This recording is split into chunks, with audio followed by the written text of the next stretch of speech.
गाड़ी जा नहीं सकती है तो कैसे उसको लेके जाऊं, ये समस्या है। मेरी वाइफ खुद आज डिलीवरी होने वाली है, लेबर पेन हो रहा है, लेकिन कोई साधन न जाने की वजह से वो रुका पड़ा हुआ है। तो मेरी प्लीज फिर एक बार रिक्वेस्ट है प्रशासन से, मैं एक सोल्जर हूँ, देश का सोल्जर हूँ, और हमें कुछ नहीं चाहिए, सिर्फ ये रास्ता।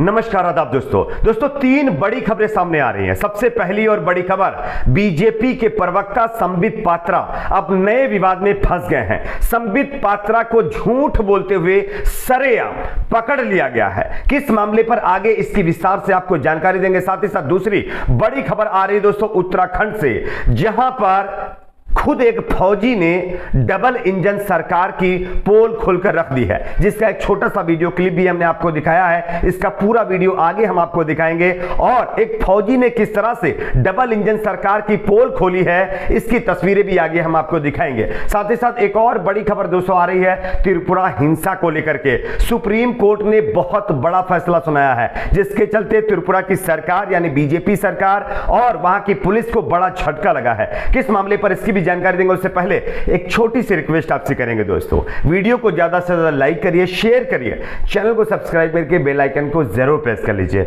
बात करते हैं पहली और बड़ी खबर की। आप सभी जानते होंगे उत्तर प्रदेश की विधानसभा चुनाव है। ऐसे में तमाम नेता अपनी सरकार के कामकाज को लोगों के सामने पेश करने के नए नए तरीके खंगाल रहे हैं, और इसी तरीकों में संबित पात्रा ने एक ऐसा तरीका अपनाया जिसके चलते उसने अपनी पार्टी के लिए नई मुसीबत खड़ी कर दी है। जो चीजें, जो खामियां बीजेपी के शासन में जनता को नहीं पता थी, वो संबित पात्रा ने खुद एक ट्वीट के जरिए अपनी सरकार की पोल खोलते हुए लोगों के सामने तस्वीर पेश कर दी है। दरअसल जानकारी यह मिल रही है कि संबित पात्रा ने जो है 4 जनवरी 2022 को एक ग्राफिक ट्वीट किया, एक तस्वीर ट्वीट किया। उसमें यह लिखा, फर्क साफ है। वो तस्वीर भी और वो ट्वीट भी हम आपको दिखाना चाहते हैं, आप देखिए।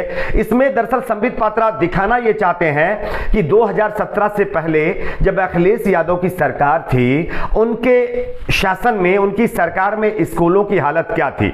आप देख भी सकते हैं स्कूलों की हालत क्या दिखाई दे रही है। उसके बाद उन्होंने लिखा कि 2017 के बाद योगी सरकार काम दमदार, ये उन्होंने कहा, और काम दमदार कह के उन्होंने जो है एक तरह से कहीं ना कहीं एक ग्राफिक में यह दिखाया कि स्कूलों की हालत बहुत अच्छी है, एकदम मॉडर्न स्कूल बन गया है। लेकिन जब इस पूरी खबर की पड़ताल की गई, इन तस्वीरों के बारे में खोजबीन की गई, तो पता चला कि संबित पात्रा जो तस्वीरें मुख्यमंत्री अखिलेश यादव के कार्यकाल की बता रहे हैं, वो तस्वीरें खुद योगी सरकार के कार्यकाल की निकली हैं, जिसके चलते ऑल्ट न्यूज ने संबित पात्रा के साथ साथ योगी प्रशासन और संबित पात्रा के झूठ की पोल खोल दी है। खुद संबित पात्रा ने अपनी पार्टी को एक्सपोज कर दिया है।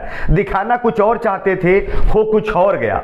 बता रहे हैं कि मुख्यमंत्री अखिलेश यादव यानी जो समाजवादी पार्टी के शासन में स्कूल जर्जर थे, लेकिन वो जर्जर स्कूल योगी प्रशासन और उनके शासन में मतलब मिले हैं। अब आप बताइए, बीजेपी के नेता खुद अपने झूठ को अपने ही जरिए एक्सपोज कर दे रहे हैं। एक और खबर की आपको जानकारी देते हैं, डबल इंजन सरकार, ये जुमला जो है बीजेपी लगातार इस्तेमाल करती है जहां जहां पर राज्य में भी उनकी सरकार है और केंद्र में तो है ही। जैसे कि उत्तर प्रदेश हो गया, उत्तराखंड हो गया, और गुजरात हो गया, मध्य प्रदेश हो गया, इन जगहों पर डबल इंजन की सरकार का एक जुमला दिया गया है। लेकिन इस जुमले की पोल और हवा निकालते हुए एक फौजी ने डबल इंजन सरकार की पोल खोल दी है। पहले आपको एक हम वीडियो दिखाना चाहते हैं जिसमें एक फौजी ने किस तरह से डबल इंजन सरकार के दावों की पोल खोली है। आप देखिए वीडियो को, उसके बाद इसके बारे में आपको जानकारी देंगे।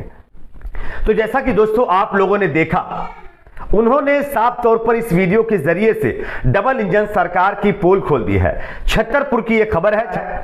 उन्होंने कहा कि मेरी पत्नी की डिलीवरी होने वाली है, लेकिन खराब सड़क होने के चलते एम्बुलेंस नहीं आ सकती।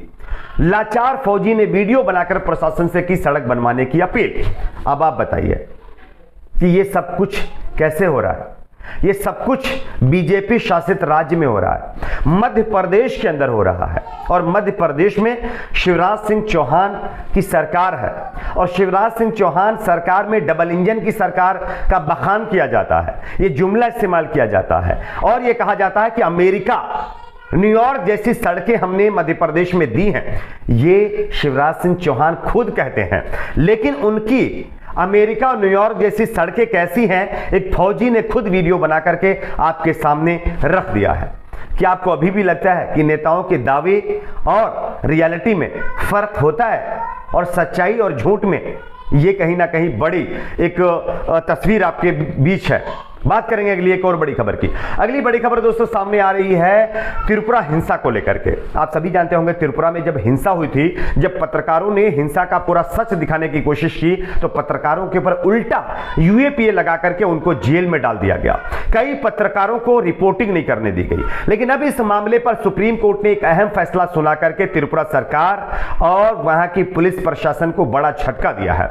आप इस खबर को देखिए। सुप्रीम कोर्ट ने सोमवार को त्रिपुरा की साइबर सेल को राज्य में पिछले साल हुई हिंसा को लेकर के सामाजिक कार्यकर्ता पत्रकार समीउल्लाह शब्बीर खान द्वारा किए गए ट्वीट पर आगे कार्रवाई करने से रोक दिया है, यानी इस पर रोक लगा दी है। दरअसल पूरा मामला यह है कि सुप्रीम कोर्ट ने अपने आदेश में कहा है कि हिंसा के बारे में लिखना कोई अपराध नहीं है।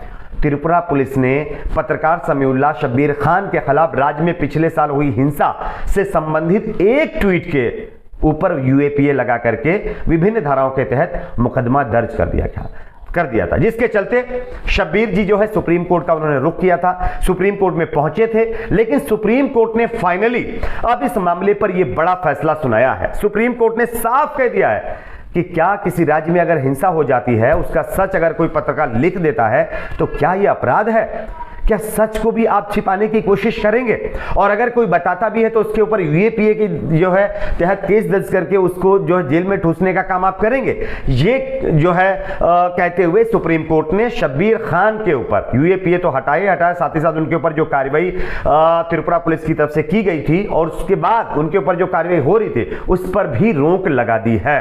तो ये एक बड़ी खबर है त्रिपुरा हिंसा को लेकर के। इससे पहले आप लोगों ने देखा कई पत्रकारों को त्रिपुरा के अंदर रिपोर्टिंग करने नहीं दी गई, उनको त्रिपुरा के अंदर घुसने नहीं दिया गया। कई पत्रकारों को तो पुलिस ने रोक दिया, कई होटल्स के अंदर उनको जो है बंद कर दिया। लेकिन इस पर जब मामला सुप्रीम कोर्ट गया तब उन पत्रकारों को कहीं ना कहीं थोड़ा बहुत राहत मिली, वरना राहत मिलने वाली नहीं थी। खैर, सुप्रीम कोर्ट ने जो भी फैसला दिया इस पर आपकी अपनी क्या राय है नीचे कमेंट बॉक्स में जरूर बताएं। वीडियो को लाइक शेयर, चैनल को सब्सक्राइब जरूर करें।